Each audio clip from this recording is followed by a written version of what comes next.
Thanks very much, Lila, and thank you also to UN Habitat for making this possible, the day's event, and also for inviting me to contribute my own perspective to it. Now, about that perspective, I should stress I am working at PRIO now, and we do have a new research program which I'm involved in about armed violence in urban areas, which is very relevant to these questions we're discussing today. That's a very new project, though, and I'm not going to be talking about that. Maybe we can come to it later on.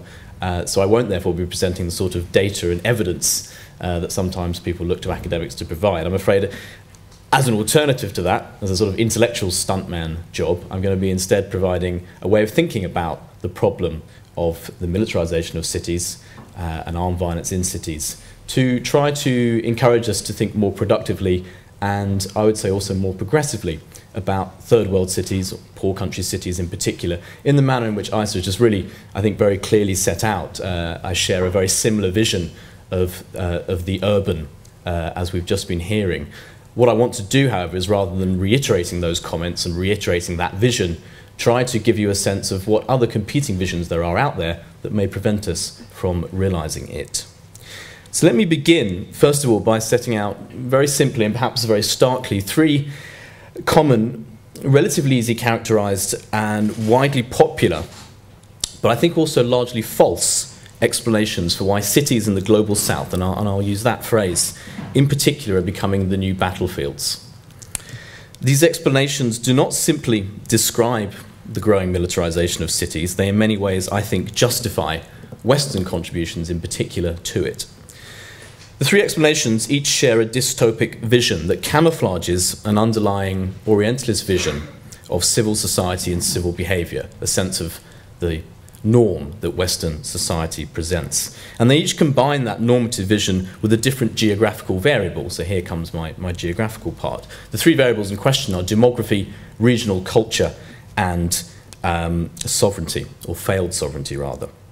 So let me just quickly run through these models, and what I'm hoping as I do so is you might recognize elements of them in things that you've heard. First is what I would call the pressure cooker model. This puts greatest emphasis on demographic projections to imagine the global South city as a site of growing pressure that local organizations, local civil society is not able to control. When we introduce sessions, as we do today even, with such well-worn facts as today more than half the world population lives in cities, we may, if we aren't careful, unwittingly come close to buying into this particular model.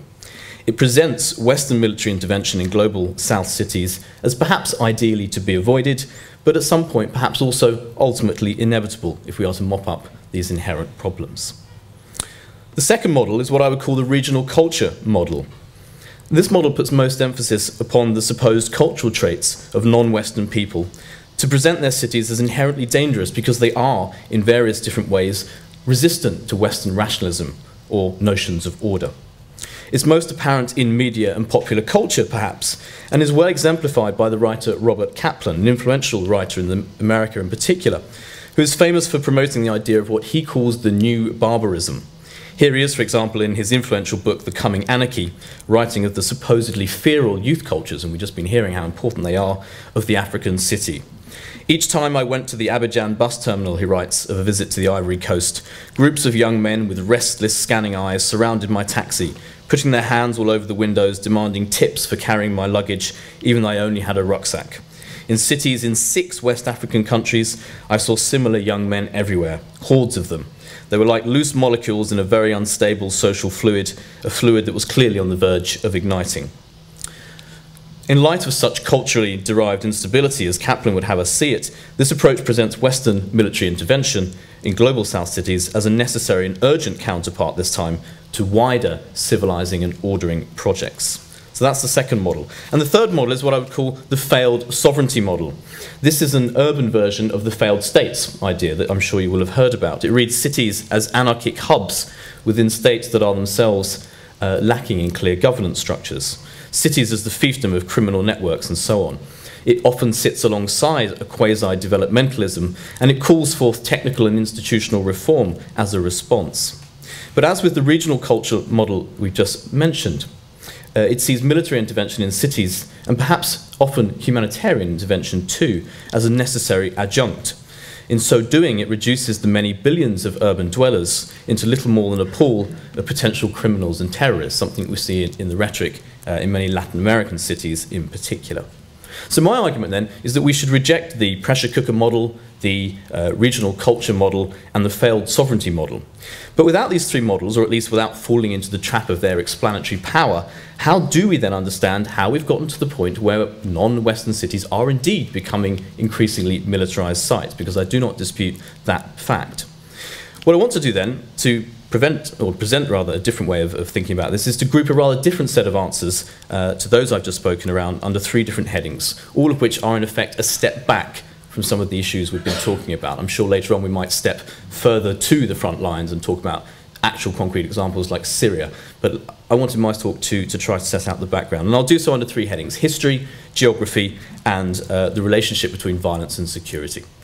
Okay, so if we're nearing the end and I'm still on geography, then start frantically waving your hands. Okay, history first of all, and in particular a historical transition from what we might call the city to what is called urban terrain. Now, we can look to history to help explain how cities have moved from being targets to battle spaces, and how at the same time the city has moved from being something to be protected to being a part of the problem itself, particularly as it presents itself to Western militaries. In Western thought, going back a long way, the city has traditionally been seen as the cauldron of civilization, the centre of commerce, art and culture. Cities are, after all, the preeminent sites where people come together, and they have for centuries sustained the economic basis of modernity. But precisely because of this, cities have also habitually been the targets of military operations. And from the days of Troy and its city walls, there's been a constant dialogue between military technology and city planning as a result. The supposedly improved form of warfare, for example, that was aerial bombardment, was first deployed by European powers in their colonies, as by Italy and Libya in 1911, 100 years prior to the recent humanitarian intervention, where the inhabitants of cities were less visible, less clearly civilized, perhaps. Europeans soon got a taste of their own medicine in the bombing over Dresden and London during World War II, however, which in turn led mid-century planners like Le Corbusier to seek to reduce the vulnerability of the city. And this they did by building that common feature of high-rise tower blocks, very thin, very narrow, as a way of reducing aerial vulnerability. But of course, high-rise apartment blocks are not immune to all aerial bombardment, and the mid-century technology of the nuclear bomb soon saw changes again in urban planning, as planners in America in particular sought to respond to this threat, this time by spreading out in the form of urban planning we come to know as urban sprawl. Yes, there are social dynamics behind that, but so too was a certain military apprehension. Today, however, it's the fear of terrorist attack that has largely replaced the dominant Cold War imaginary of nuclear strike. The media tends to articulate this as a Western concern, though if we were to compile a list of cities affected by major terrorist operations, they're far from Western in the most part. Yes, in the case of New York, London, Madrid, Moscow, but no in the case of Kittai in Bali, of Mumbai, Jakarta, Kabul, Baghdad, Nairobi, and many others. The difference between perception and reality here, I think, helps point our attention to a divergence in the way that cities in the global north and cities in the global south have been approached within geopolitical thinking of the post-Cold War era. In Western cities, the problem has been one of securitizing the city itself, in whose fabric, of course, is embedded the economic, political, and institutional interests of capitalist modernity, and doing this against an array of largely external threats. In the cities of the global south, by contrast, the problem has been one of targeting the urban population. The problems are seen as more clearly homegrown in the name of the often external interests of that same capitalist modernity. The problem is one of how we make these cities more productive, not necessarily easier to live in. So very boldly stated then, in the logic of post-Cold War and in particular post-9/11 geopolitics, the global south city is increasingly less seen as vulnerable and increasingly more seen as a threat and a problem in itself. So when Tariq Aziz, the former Iraqi foreign minister, declared in the months before the US-led invasion that some people say to me the Iraqis are not the Vietnamese, they have no jungles or swamps to hide in. Well, let our cities be our swamps and our buildings be our jungles. This was exactly what the US was worried about. For which reason, let me stay with the US for a moment to look in more detail at how this transition from the city as the locus of urban society and as vulnerable to the city as an urban problem in and of itself has been fleshed out within American military thinking, and in particular through two key strategic and doctrinal elements. The first of these, and I won't say very much about them, is what's known as the revolution in military affairs. And this really is a sort of several decades old project in which the new technological capacities of an internet-oriented, network-centric, technologically precise form of warfare can be structured together in such a way as to attain a kind of a global, omniprescient control over a battle space. And in many ways, this has actually created the second problem, the second doctrine, which we need to bear in mind for the point I want to make in a second, which is what's known as military operations in urban terrain. Because the RMA, the Revolution in Military Affairs, has been so successful that in many ways, as Tariq Aziz pointed to, the only remaining places where you could hide from the omniscient, surveillant American military would be in the city itself. Now, military operations in urban terrain as a doctrine is very interesting. It really took off in the post-Cold War era. Events such as the downing of a US helicopter in Mogadishu in 1991 were a clear spur to it. So too was the experience of the various NATO armies assembled in the Balkans. And essentially, it reads as problematic the fact that this current revolution in military affairs era of high-tech weaponry is hobbled by the city itself. It can't get in there. As many of the doctrines, if you read them, say, we can't see into the city. And if we can't see into it, we have problems there. So again, what we're seeing is a sort of rather reductive, as I would read it, though for many of these thinkers it's not reductive enough. They would rather increasingly simplify, model the spaces of the city so as better to be able to target it. But for my mind, this is a highly reductive way of thinking about the city, which erases so much of that social life and so much of that economic capacity which we've just been hearing about and puts it into the background. Furthermore, it tends to array potentially anything as a target, or anything rather as a threat in the first place, because it becomes impossible to properly distinguish between civilian and military elements. And the only rational response in that context is to view anyone as a potential threat. Now this brings me on to geography, the second of my two main points. And what I wanted to do really is to flesh out what a colleague of mine, Stephen Graham, calls the new military urbanism, as a way of thinking about this problematic way of approaching the non-Western city within military doctrine. By the new military urbanism, Stephen Graham means not just military doctrine in actual fact. He means a much wider cultural and political development that links, for example, video gaming and popular culture with military recruitment and training facilities, that links military surveillance hardware with airport security, or even the fashion for SUV vehicles in American and British cities in particular. And it certainly links data surveillance with the sort of behavioural modelling that's now used in the selection of drone targets and much more besides.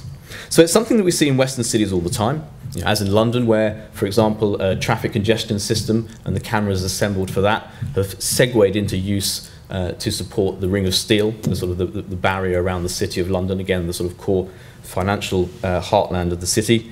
And it's seen in the US as well, in the fact that SWAT teams these days are called in on average 40,000 times a year, as opposed to 3,000 times a year as it was in the 1980s.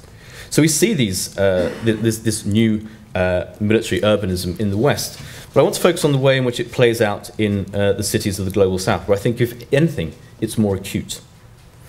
So I just want to mention three basic geographical ways in which this happens. The first is what I refer to as the anti-urbanism of much of this thinking. The second is a tension between security and livability, between making cities secure and making them somewhere you'd actually want to live. And the third is the constant, the endemic problem of the divided city. So the first point then is simply to point out that there is an anti-urbanism inherent in very much present military urbanism. But not just in military discourse, also in urban planning that falls back upon certain military problematics. In video game designers like the company Forterra Systems, which are employed by the US military to make Arab-like, as the remit says, cities in its training programs. You know, where of course the scope for introducing stereotypes is rather large. And it's there in military doctrine itself, as in euphemistic terms like rubbling a city. But what is interesting about the above ideas coming out of the military operations and urban terrain doctrine in particular is that they are all obsessed with urban space, and yet they're all in fact quite explicitly against urban space, certainly as lived space.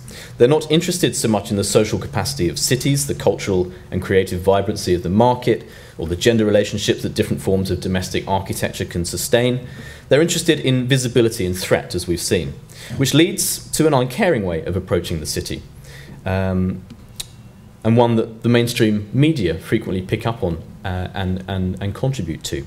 So, for example, in the early years of the Iraq War, the American newspaper USA Today offered a somewhat voyeuristic means of consuming the violence in Iraq through an interactive map of downtown Baghdad, where you could scroll over recent targets to see satellite imagery of the area in question before and after the bomb had landed. So this anti-urbanism, I think, runs through a lot of contemporary military discourse and wider, more importantly, popular renderings of that, and I think is something we have to combat if we want to think more carefully about building the sorts of cities we want. The second example, then, is more specific, perhaps, and it's about a tension between creating that security and creating a sort of security that's actually more livable. Security has long been a concern for city planners, is a concern for city planners at one level, and a more social rendering of it. It means being able to get home safe from your office at night time. But very often it's ramped up to a social level, a collective level, and is imposed in a rather more doctrinaire manner. There's a lot of talk about the return flow of some of these experiments in urban planning from the cities of the global south, from Baghdad, for example, to Western cities. There's a lot of hype in the media about the use of drones now over Western borders, patrolling the US-Mexico border, for example, or even over British cities at times of riots and protests. And that's sort of a kind of classic and understandable hysteria. But I think it's more interesting to think of the reverse flow, and in particular the ways in which certain policing techniques developed in Western cities have been deployed in poorer country cities. And one of the most interesting and revealing here, I think, is the idea of broken windows policing, which some of you, any of you who watch the TV series The Wire, will be familiar with, but anyone else who knows anything about New York will also hopefully have heard of. This is the approach to policing known as zero tolerance, which was pioneered by Mayor Giuliani in the 1990s, and was really his response to cleaning up the city. And what's interesting to see is the way that this has, in the course of the 2000s and the wars in Iraq and Afghanistan, been projected outwards. One of the reasons for that, and I'm going to quote here from a piece that Mayor Giuliani himself wrote in the magazine Foreign Affairs in 2007, should become clear. So here's Giuliani. "I know from personal experience that when security is reliably established in a troubled part of a city, normal life rapidly re-establishes itself. Shops open, people move back in, children start playing ball on the sidewalks. The same is true in world affairs. Disorder in the world's bad neighbourhoods tends to spread. Tolerating bad behaviour breeds more bad behaviour." So this is the rhetoric of zero tolerance then, stamp it out at the source. But it wasn't just the rhetoric of zero tolerance that was projected to Baghdad. It was the technologies of zero tolerance too, because the whole project relies on a computer modelling program called CompStat. CompStat is a form of GIS, or Geographical Information Systems, that uses data inputted to try to predict hotspots. And by predicting those hotspots, you're able to select where to send your troops, which essentially means you're able to send large swarms, as they're called, of often less well-trained police to those areas to deal with things like drug offences in bad neighbourhoods, where you can reserve your better policemen for doing sort of on-the-ground work in better, more well-to-do sections of the city. The same was applied in Iraq. It was applied under the auspices of Bernard Kerik, who was a former Giuliani bodyguard, who became New York City Police Commissioner in 2000, and actually who 2 years ago was sentenced to 4 years in jail for fraud, but who before then had a brief stint not only as New York Police Commissioner, but after joining the global security firm Giuliani and Partners, was posted to Iraq to serve as Minister of the Interior for the Coalition Provisional Authority. He served for 3 months. During that period, a period that was widely deemed to be a failure, he instigated a complete broken windows policing policy, which dealt with such problems as local brothels and petty crime, not the bigger picture of escalating ethnic violence. One wonders why his tenure lasted 3 months. The final example is the more perennial one of the divided city. If modern warfare, as I've been describing it, is in part against the city, that's not to say it's against the city as a whole, or that it seeks to securitize even the city as a whole.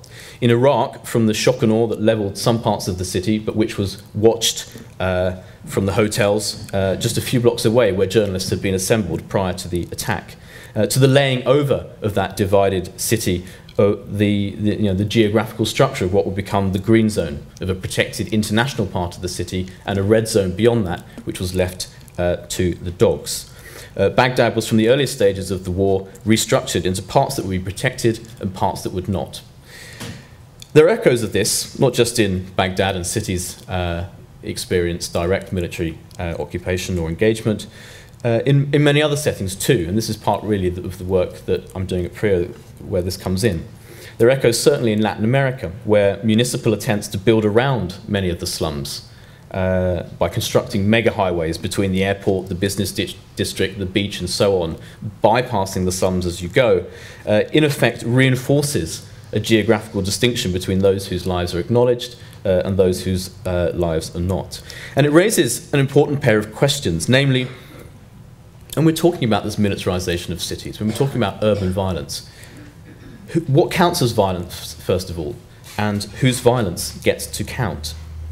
The latter has an obvious meaning in the body counts of the victims of the predominantly urban violence in Iraq. Say, as the Iraq Body Count Project shows, over 100,000 civilians have now died relative to 2,000 US soldiers. But of course, even that disparity hides other disparities. If we were to take that figure of 2,000 US soldiers and look at where they come from, there's a clear urban-rural divide within America too. They tend to primarily be conscripts from overwhelmingly small rural settlements. So if the latter, in that sense, has an obvious meaning, the former question, what counts as violence, has a less obvious meaning, however. But this is one that is nonetheless clear, or has been made clear, in the Israel-Palestine conflict, where the IDF, the Israeli Defense Force, habitually deploys armoured bulldozers as part of its assault weaponry. Not tanks, but bulldozers. And it does that specifically with the aim of destroying Palestinian civic life, not military targets, houses, olive trees, roads. These bulldozers are equipped with daggers that sort of draw up tarmac behind them as they go. And this is all under the auspices, of course, of weeding out insurgents, as happened during Operation Defensive Shield in April 2002, when a 40,000 square metre section at the centre of the refugee camp in Jenin was bulldozed. You know, this in an almost deliberate echo of the Haussmannisation of Paris in the 19th century, which some of you may recall was the effort to sort of lay large open boulevards right into the heart of the city, into the Marais, into the areas where the communards might be hanging out, in order to be able to allow military vehicles free flow, in order to control the city, in actual fact. This destruction of urban space, what is often referred to as urbicide, as a way of destroying the city in order to undermine the people living in the city, is not limited, of course, to the Israel-Palestine conflict. One of the earlier examples that encouraged the use of the term urbicide was during the Balkan Wars, and in particular, one might recall the destruction of the Stari Most and parts of Sarajevo by Serbian forces, which were an effort to remake the city, physically to remodel it along purer ethnic lines. The levelling of slums in Rio, similarly, as part of the need to spruce up that city in preparation for the World Cup in 2 years' time, absent the ethnic dimension, and the same herbicide strategy lies behind it. So there are at least three ways geographically then that I think we can add to the prior historical stepping back from the problem of urban violence that forces us to think about not just the problem of cities and not just to focus on the cities themselves as the problem, but to ask, you know, given that modern cities are integrated in the global economy, given that they are connected up to wider political, economic and social processes, flows of migration, flows even of crime and drugs, and flows of militaries around the world, the lily pad strategy that's deployed by the US Army these days, the ability to be everywhere, have a web-like structure. This new urban global geography is one that I think demands we think about the problem of urban violence in cities from a much broader perspective. Otherwise, we miss very important parts of the picture. So in conclusion then, let me just say a few words that tie these thoughts together in relation to violence more generally understood and security in the city. The violence that is perpetrated in the urban battle space, and again, battle space is a term, it has a history, it makes designations, it shapes the world as you use it. Today involves non-state actors as much as state actors. It affects civilians alongside military personnel. It is carried out by Western militaries as well as non-Western paramilitaries, insurgent gangs, terrorist groups, and in the name of everything from ethnic purity to the rights of corporate interests to the humanitarian interests of local populations and our own Western states. When we approach this violence not as the problem of the cities we are seeing it in, but as a product of wider historical and geographical processes, I think we better understand how a problem that is manifest very locally is first imagined and acted upon internationally. The growth in this specifically urban violence must be set alongside the otherwise welcome news, as we've heard already, that the number of interstate wars has declined in the post-Cold War era. As the US military planners know only too well, Western militaries are increasingly likely to find themselves operating in these urban environments now. But both military operations in urban terrain, derived approaches, or wider elements connected to the revolution in military affairs. These new ways of thinking about fighting in third world cities and domestic policing derived approaches to managing their security, as we saw in the case of Baghdad. These can themselves be as much a part of the problem as a solution. The answer isn't always to send in the troops. In fact, I would go further than this, since we already recognise the civil liberties concerns that flow from the securitization and the surveillance of our own cities. And since these are not unrelated to the more overt militarization of cities elsewhere, as we've seen, the return of biometric surveillance, for example, at airports, we should also be perceptive to the whole-scale military application of these same technologies to the cities of the poorer world. If it's problematic for civil liberties here, what is it over there? And we should be aware that while those technologies are being applied, often from several thousand feet up, and often with huge sums of money invested behind them to secure and to control these urban spaces, very little money is going in on the ground to build the urban fabric and the social institutions that successful, functioning cities rely upon. At least, certainly, far from enough. But even as we are perceptive to this mismatch in the current framing of global South cities and the military and geopolitical parlance of the North, we should be aware, most of all, of the single underlying violence that ties all of these aspects together, namely the endemic structural violence that has long plagued poorer cities and poorer countries around the world, and for which we too bear some measure of responsibility. It was as a result of the structural adjustment policies of the 1980s, for example, policies that smacked the legs out from many of the civic institutions that once made up the fabric of southern cities, that many of the current problems derive. These and other underlying forms of violence, such as domestic gender violence, may seem a long way from the question of the militarization of the city that we're talking about today. But when the armed violence of gangs in Manila or Rio, say, reaches the threshold of a humanitarian crisis, it quite clearly is not. The domestic violence of the home is not unrelated to the reason that many youths become gang members in the first place. So is there a positive spin to be put anywhere here? For all that the planet of sums, as Mike Davis puts it, already presents a vast problem, it's surely one that's only going to get worse, with 2/3 of the world living in cities by 2050, not just the half of today. Maybe, or maybe not. Perhaps, just possibly, is likely to get better. Because growth provides ample opportunity to build or to design peace in, if you will, to the city, rather than just to fret about the violence emanating out from it. But that requires a very different mindset to the one that is often pervaded in military, in media, and popular circles today. The point then is not simply to think of cities as the new battleground, as if they are simply where today's struggles have chosen to make their home. It is to think of them as variously underfulfilled centres of human potential. Urban geopolitics in this sense means more than just the rescaling of geopolitical questions, questions around political violence and territory, to the scale of the city. Or at the very least, it ought to mean more than just the rescaling of questions of violence and territory if we care about a better world. Thank you.